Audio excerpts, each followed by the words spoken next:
Olá, no módulo de hoje nós vamos tratar a respeito das normas brasileiras de contabilidade PP01. O termo PP significa profissional de perícia. Então essas normas vão tratar a respeito especificamente do profissional de perícia. As normas que nós tratamos anteriormente foram normas técnicas. Essas já são do profissional de perícia, ou seja, durante a performance do trabalho dele, como ele deve se comportar, qual a forma correta de realizar o seu trabalho. Bom, ela consta, esta norma, na resolução 1244 de 2009. E antes de tratar a respeito dessa norma, eu vou dar algumas explanações a respeito de observações muito importantes. Agora vamos ver no vídeo as observações que precisamos tratar numa introdução a essa resolução. A primeira observação trata o seguinte: quando a perícia for executada com acompanhamento dos peritos assistentes e estes concordarem com o conteúdo finalizado, poderá existir a assinatura em conjunto, o que propiciaria a possibilidade de aceitação da perícia sem direito à impugnação. O que quer tratar a respeito disso é o seguinte: existe a necessidade de os peritos da parte poderem fazer parte do trabalho também do perito do juiz. Só que isso acontece da seguinte forma: automaticamente, com a nomeação do perito judicial, esse perito judicial vai receber informações sobre quem serão os peritos assistentes. Os peritos assistentes são os peritos das partes, as partes que estão no litígio, numa causa judicial. Então, o que é que vai ocorrer? Da mesma forma que eu terei informações sobre quem serão os peritos assistentes e a forma de contato com eles, número de telefone, endereço, eles também terão essas informações a meu respeito. O objetivo disso é que possamos entrar em contato e trocar informações. Essa troca de informações é no sentido de informações documentais ou informações que possam ajudar na perseguição da verdade, do resultado verdadeiro, do resultado real. Esse é o objetivo. Então, quando esse trabalho do perito judicial está sendo realizado, existe a possibilidade dele convidar os peritos assistentes para que o trabalho seja feito em conjunto, os três peritos, o perito judicial e os peritos assistentes. O que é que pode ocorrer do final desse trabalho? Que, em concordância com o laudo final executado pelo perito judicial, os peritos assistentes podem proporcionar a assinatura de um laudo único. Isso significa que todos os três concordaram com o resultado do trabalho, com a realização desse trabalho. E o relatório final, que é o laudo pericial, houve concordância por parte de todas as três pessoas. Então, é isso que quer dizer essa primeira observação. Repetindo, quando a perícia for executada com acompanhamento dos peritos assistentes e estes concordarem com o conteúdo finalizado, poderá existir a assinatura em conjunto, o que propiciaria a possibilidade de aceitação da perícia sem direito à impugnação. E essa impugnação, o que é que vem a ser essa impugnação? A impugnação se refere à não aceitação do laudo pericial, do trabalho executado pelo perito judicial. Então, se a impugnação seria uma recusa ao final do trabalho do perito judicial, ou seja, o laudo pericial não foi aceito, não foi acatado pelos peritos das partes, então o que é que aconteceria? Haveria necessidade de uma explicação em audiência a respeito do laudo ou uma solução através do juiz, uma substituição do perito ou uma outra situação que se julgue o que foi que aconteceu. Será que o perito teve questionamentos técnicos em que ele demonstrou um conhecimento frágil em relação ao assunto, se isso aconteceu, o juiz tem a possibilidade de fazer a substituição do perito, para que seja feito um novo trabalho. Agora, se os peritos das partes aceitaram o trabalho e assinaram em conjunto o laudo pericial feito pelo perito judicial, significa que eles não vão ter direito, num tempo posterior, a registrar uma impugnação. Por que não? Porque eles já assinaram, aceitando o trabalho que foi realizado. Bom, voltando aqui ao slide, vemos que tem uma nova observação. O perito contábil deve ser um profissional da contabilidade de nível superior, devidamente registrado no Conselho Regional de Contabilidade, em situação plenamente regular, comprovada documentalmente. O que é que isso quer dizer? A seguinte situação. Primeira, o perito precisa ser um profissional de contabilidade de nível superior, mas o perito contábil, evidentemente. A perícia existe para diversas áreas. Tem perícia na área administrativa, tem perícia na área criminal, tem perícia na área de engenharia, mas tratando-se de perícia judicial, de perícia contábil, é necessário que ele tenha nível superior na área de ciências contábeis. Não pode uma perícia contábil ser executada por um administrador de empresas. Por quê? Porque ele não tem o conhecimento necessário e exigido pelas normas para que ele execute uma perícia contábil. Então, muita atenção nos exames, nos concursos. Se for feita uma pergunta, se for estabelecida uma questão em que se pergunte se um perito em administração pode realizar uma perícia contábil, a resposta é negativa. Uma outra situação é a seguinte: ele precisa ter nível superior, mas pode surgir uma pergunta em concurso. Se a perícia for realizada numa cidade de interior que não tenham profissionais de contabilidade de nível superior, mas tenham técnicos de contabilidade, ou pessoal de nível médio, mas que tenha, devido à sua experiência, conhecimento na área, será que ele pode ser utilizado como perito? Sim, ele pode ser utilizado como perito. Diante desta situação, se naquela região falta um contador de nível superior, mas existe pessoas que tenham experiência na área e que tenham formação de nível médio em contabilidade, essa pessoa pode fazer o trabalho como perito.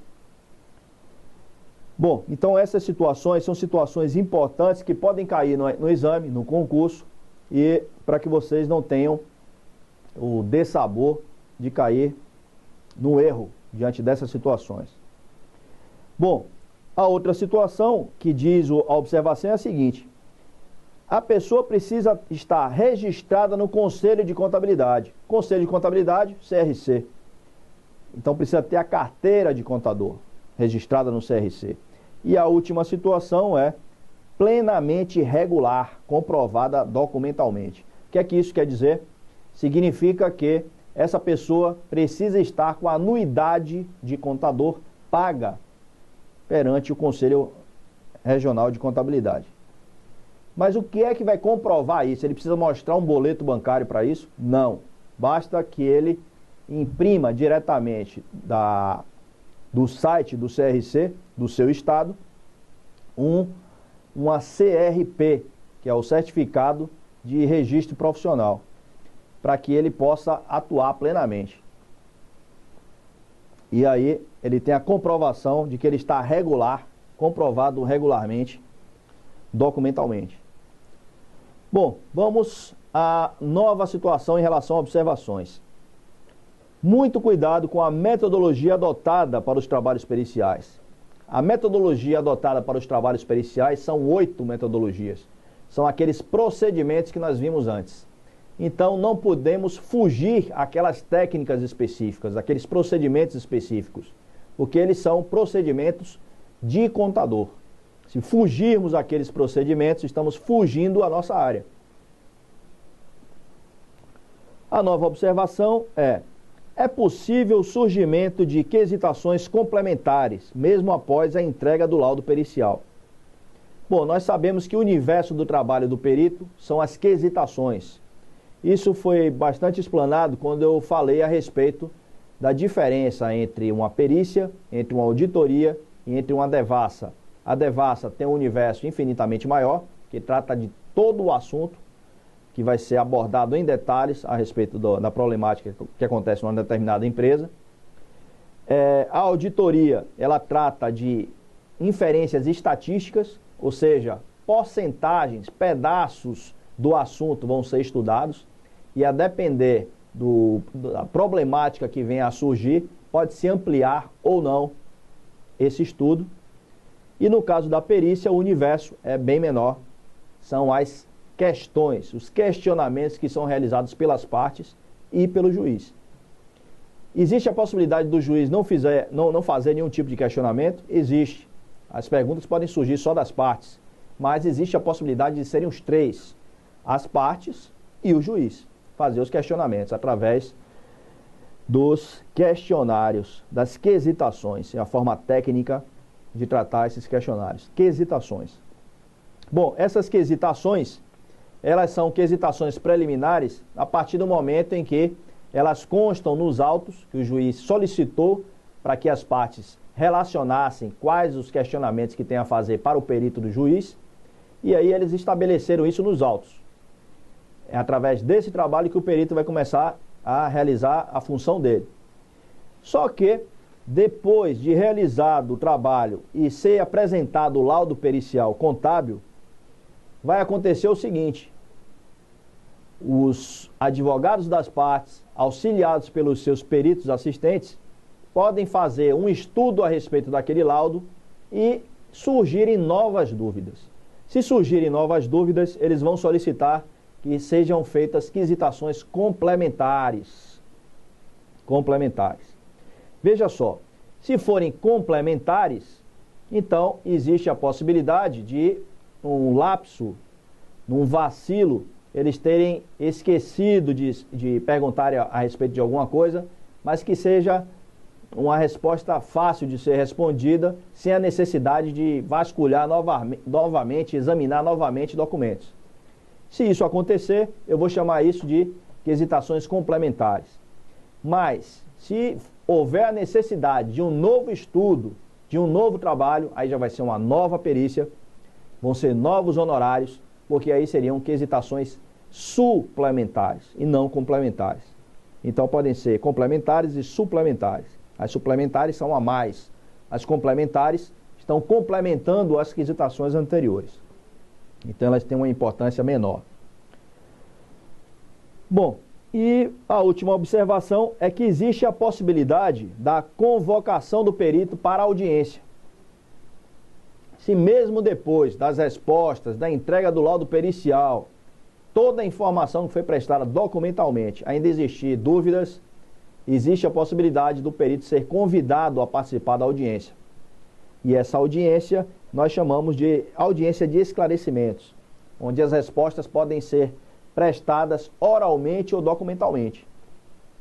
Só que tem uma coisa, é necessário que as novas perguntas sejam documentadas e passadas para o perito com 5 dias de antecedência, pelo menos 5 dias de antecedência da audiência, para que ele possa preparar suas respostas e chegar à audiência com as informações. Não se pode ir para uma audiência de esclarecimento com perguntas ao bel sabor, sem a preparação anterior do perito para as respostas. Bom, passando as observações, vamos finalmente começar com a NBC PP 01. Como eu já disse a vocês, norma brasileira de contabilidade do profissional de perito 01, resolução 1244 de 2009. Muita atenção com as resoluções. Existem duas resoluções para vocês estudarem para os exames e para os concursos. Resolução 1243 de 2009 e a 1244 de 2009. Sugiro a vocês que esse estudo seja feito junto com um Código Civil e o Código Processual Civil, porque existem artigos nos dois códigos que tratam a respeito de perícia e são extremamente importantes. Afinal de contas, se uma perícia for judicial, tem que tratar de assuntos de direito. E aí é necessário que o perito esteja preparado para isso. Bom, essa resolução 1244 de 2009 traz os seguintes assuntos. Vamos ver aí na tela. Conceito, objetivo, competência profissional, habilitação profissional, educação continuada, independência, impedimento e suspeição, sigilo, responsabilidade, ética e zelo profissional, esclarecimentos, utilização do trabalho de especialistas, equipe de apoio e honorários. Vamos começar com conceito. No slide temos aí o conceito que diz o seguinte: a norma NBC-PP 01 estabelece procedimentos inerentes à atuação do contador na condição de perito. Então o conceito está dizendo o quê? Que essa norma trata a respeito de atuação do contador como perito. Então é a norma do profissional, comportamento do profissional na realização do trabalho dele. Então é disso que nós vamos tratar nessa norma. A anterior tratava sobre as técnicas para a realização do trabalho de perícia. Qual é o objetivo dessa norma? Vamos ver aí na tela. Instruir o contador que atuará como perito contábil a proceder profissionalmente, respeitando a técnica, o zelo, a ética durante a performance do seu trabalho. Veja que tem aí 3 palavras muito importantes. Primeiro, a técnica. Respeitando a técnica. Quais são as técnicas? Os procedimentos, os 8 procedimentos que vimos antes. O que é que se trata a respeito de zelo? Obviamente, se o perito faz carga de um processo, aquele processo está sob sua responsabilidade. Então, ele não pode ser rasurado, ele não pode ser rabiscado, não pode ser destruído, evidentemente, não se pode levar o processo para qualquer lugar para se fazer estudos, para uma praia ou para casa de praia ou para locais de entretenimento, porque corre o risco de você ser roubado ou acontecer algum tipo de problema e você acabar perdendo aquele processo, que representa o trabalho de diversas pessoas. Imagine a dor de cabeça da recuperação de autos processuais. Seria muito complicado. Então, devido a isso, o perito ele tem completa e absoluta responsabilidade em zelar pelo aquele processo que está em suas mãos, através da carga processual, que é quando ele obtém o processo diretamente na secretaria da vara onde ele foi buscar a perícia, onde ele vai realizar a perícia.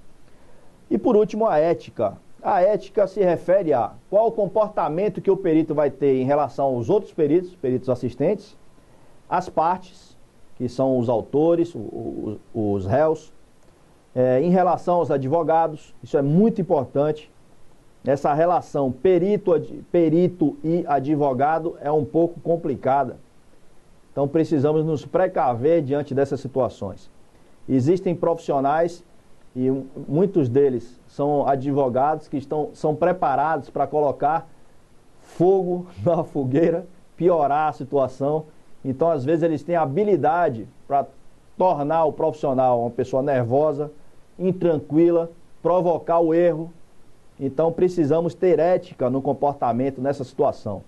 Se forem usadas palavras ultrajantes, termos ultrajantes, desrespeitosos, mesmo documentalmente num processo, o perito tem o direito de solicitar do juiz que essas palavras sejam riscadas, retiradas dos autos processuais, porque seria um desrespeito à ética profissional. Muitos peritos não fazem isso porque não veem necessidade, atrasaria o processo. Mas é mais uma defesa que nós temos à disposição para protegermos a nossa profissão, assim como os outros profissionais protegem as deles. Bom, então a ética, primeiramente em relação aos advogados, a ética em relação às partes, autores e réu, e também a ética em relação ao trabalho que vai ser explicitado para a sociedade. Afinal de contas, se uma perícia for realizada na base de mentiras, o que é que vai ser apresentado para a sociedade? Uma falsidade ideológica. E isso seria um absurdo.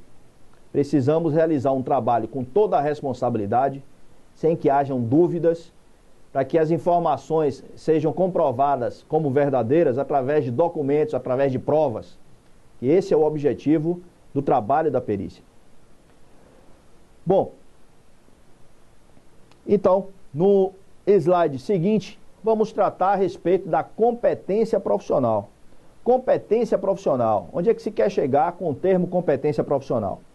A competência profissional não é só aquela questão que tem o sinônimo de perfeição na realização do trabalho. Um trabalho ser realizado da forma correta. A competência profissional não quer dizer apenas isso. Vamos ver com maiores detalhes o que é que quer dizer essa competência profissional. Primeiramente, como vemos aí no slide, a competência trata da questão técnico-científica. A questão técnico-científica é você manter adequado nível de conhecimento da ciência contábil através das seguintes informações. Primeira delas, das NBC, são as normas brasileiras de contabilidade. É preciso que você tenha um conhecimento maior a respeito das NBC. Depois, as técnicas, que são os procedimentos, que já falamos muitas vezes. A legislação relativa à profissão. A legislação específica da perícia em tela. Não se pode fazer uma perícia sem ter conhecimento sobre a legislação que trata sobre o assunto. A atualização constante. Essas atualizações são referentes a verificar se as leis estão atualizadas, se as normas já foram ultrapassadas ou não. Verificar também em relação ao conhecimento da perícia, se houve alteração em relação aos procedimentos, porque podem surgir novas tecnologias, novas formas de trabalho e precisamos estar diante dessa tecnologia.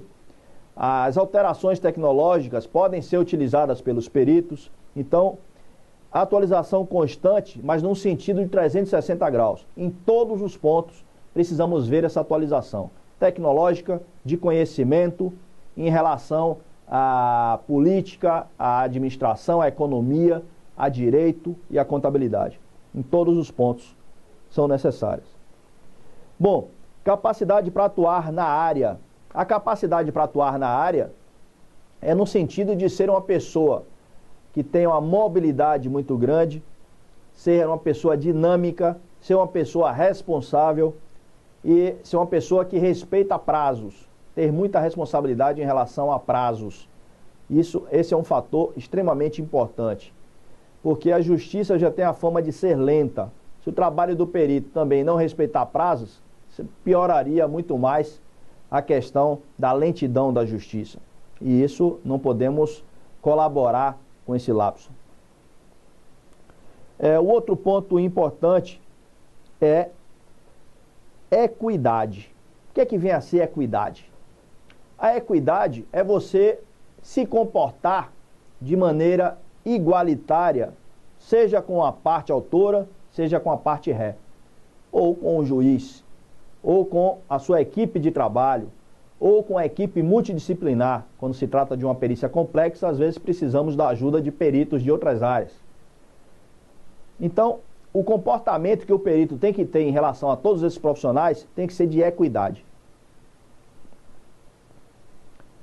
Bom, essa foi a questão da competência técnico-científica. Agora vamos ver uma situação muito interessante aí no slide. E a falta de competência técnico-científica? Como é que isso acontece? Como é que se comprova essa situação? A falta de competência técnico-científica constitui-se em um dos motivos para a recusa da indicação ou nomeação do perito. Caso o perito não demonstre a competência necessária, poderá ser substituído.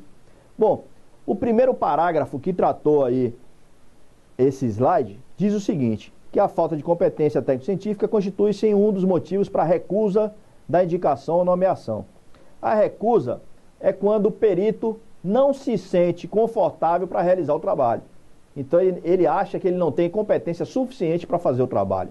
Não tem conhecimento específico naquela área, pode ser uma área tributária, pode ser uma área financeira, ele não tem muito conhecimento naquela área. Não está confortável, ele vai se excusar. Excusar é pedir desculpas e comprovar de uma maneira adequada o porquê da não aceitação. Então, esse seria um caso de falta de competência técnico-científica para a realização do trabalho. O outro caso seria o seguinte: o perito aceitou realizar a perícia, Só que no decorrer da performance dele, ficou extremamente claro para o juiz e para as partes que ele não tem conhecimento suficiente para a realização do trabalho. Então o que é que vai acontecer? Através da solicitação das partes e concordância com o juiz, pode acontecer a substituição do perito judicial. Isso está comprovado no artigo 424 do Código Processual Civil. Já está previsto aí. Bom, aí vem o tópico que trata a respeito de habilitação profissional. Habilitação profissional. Vamos ver do que se trata aí no slide. A habilitação profissional, ela está no artigo 145, parágrafo 2º do Código Processual Civil. A comprovação da habilitação profissional, antigamente utilizada, era a DHP, que é a Declaração de Habilitação Profissional. Só que a DHP deixou de existir. E agora o documento que comprova essa habilitação profissional é CRP, Certidão de Regularidade Profissional. Essa CRP, ela pode ser impressa diretamente no site dos Conselhos de Contabilidade. É ela que vai falar se o contador está em condições plenas da realização do trabalho, se ele está registrado no CRC e se ele está em dias com as responsabilidades que ele deve ter com o CRC. E essa certidão vai ser impressa e pode a numeração dela ser utilizada juntamente com a assinatura do perito na entrega dos laudos periciais. Bom, aí vem um outro ponto importante, que é a questão da nomeação, contratação ou escolha. Veja que são 3 termos: nomeação, contratação ou escolha. O que é que querem dizer esses termos? Esses termos dizem o seguinte: se uma perícia for judicial, então vai ocorrer uma nomeação. O que é nomeação? O perito está sendo convidado pelo juiz para a realização da perícia, que ele tem necessidade de auxílio. Então, a nomeação ocorre quando o perito é intimado por um juiz. Ele é intimado através de correspondência. Essa correspondência vai chegar à casa do perito que foi cadastrado na vara. Então, quando a correspondência chega à casa dele, é uma intimação. Essa intimação está informando que ele foi indicado pelo juiz para ser nomeado como perito da causa. O que é que vai acontecer agora? O perito vai se deslocar e, através de documento, vai entregar na secretaria da vara se concorda, que seria uma aceitação, ou se excusa. Ou seja, ele vai rejeitar e vai explicar o porquê da rejeição. Bom, isso é para um processo judicial. Mas se não for um processo judicial, ou melhor, pode até ser um processo judicial, mas se não for o perito do juiz, for o perito assistente, no caso do perito assistente, ou no caso de perícias extrajudiciais, aí não se chama nomeação, chama-se contratação ou indicação. Então, a contratação ou indicação é o termo que utilizamos quando o perito ele vai tratar de uma perícia extrajudicial ou vai ser o perito assistente de uma perícia judicial. Bom, existe um outro tipo de perícia que se chama perícia arbitral, que ela está sob a condição do conhecimento da lei de arbitragem. Se acontecer uma perícia desse nível, o perito que é convidado para realizar o trabalho, ele vai ser escolhido. Então, a escolha é no caso de uma perícia arbitral. O perito é escolhido. Se for extrajudicial ou judicial em relação à perícia perito assistente, aí seria uma contratação e indicação. Ou, em último caso, o perito judicial seria uma nomeação. Ok? Então, vamos adiante. E vamos conhecer a diferença entre aceitação e escusa. A aceitação, ela ocorre quando o perito é intimado pelo juiz para atuar numa perícia judicial e aceita o encargo. Ele aceitou o encargo. Isso é que se chama aceitação. No slide seguinte, vamos conhecer a escusa. No caso da escusa, ela ocorre quando o perito, através de justificativa válida, não pode ser apenas dizer não, não quero, não aceito. Ele vai ter que fazer uma justificativa válida para não aceitação. E informar que não poderá exercer o encargo que foi passado para ele. Isso é um caso de escusa. Bom, na situação aí do vamos por partes, o esquartejador aí está dizendo para a gente que tem a atuação do perito. A atuação do perito, que é uma outra situação que estudamos na norma, é independência. O que é que vem a ser a independência? Vamos ver aí no slide o que significa. O perito deve evitar qualquer interferência que possa constrangê-lo em seu trabalho, não admitindo, em nenhuma hipótese, subordinar a sua apreciação a qualquer fato, pessoa, situação ou efeito que possa comprometer sua independência, denunciando a quem de direito a eventual ocorrência da situação descrita. Então, a independência é a questão de o perito ter condições de realizar o seu trabalho com soberania. É ele que vai realizar o trabalho, ele que tem o conhecimento técnico para fazer. Então ele não pode aceitar pressões ou indicações de outras pessoas de qual tipo de procedimento ele deve exercer. Ele pode ouvir, mas não pode ser pressionado. Quais são os tipos de interferências que podem acontecer no trabalho de um perito? Primeiro caso, eu posso exemplificar aqui no caso de uma diligência. O perito vai realizar uma diligência numa empresa e ao chegar na portaria da empresa, ele é impedido de adentrar e buscar os documentos. Então, nesse caso, ele não pode simplesmente aceitar esse absurdo, retornar e desistir do trabalho. O comportamento dele deve ser, através de petição, solicitar ao juiz a ajuda policial para que no retorno ele não possa mais ser impedido. Afinal de contas, ele é um auxiliar do juiz, ele é um auxiliar do governo, ele é um auxiliar do poder judiciário. Então ele não pode ser impedido. Uma outra situação que pode acontecer são dificuldades. As partes negam a entrega de documentos, dificultam a entrega de documentos. Para isso existe uma técnica chamada arbitramento. Se ele perceber que os documentos foram avariados de propósito ou por má fé estão dificultando a entrega de documentos, os cálculos podem ser realizados através de uma técnica científica chamada arbitramento. Então o arbitramento não é feito aleatoriamente, mas é feito através de técnicas científicas para se chegar ao mais aproximado possível da verdade. E, por outra questão, contato com a parte. Às vezes, o advogado da parte, ou o perito assistente, entra em contato com o perito do juiz e utiliza aquele contato de uma forma indevida, de uma forma inaceitável, que seria pressionando o perito ou fazendo algum tipo de aberração, até no sentido de constrangê-lo profissionalmente. Então, essas situações devem ser abolidas. O perito deve ter pleno controle e independência. Bom, pessoal, para o dia de hoje, nós encerramos por aqui.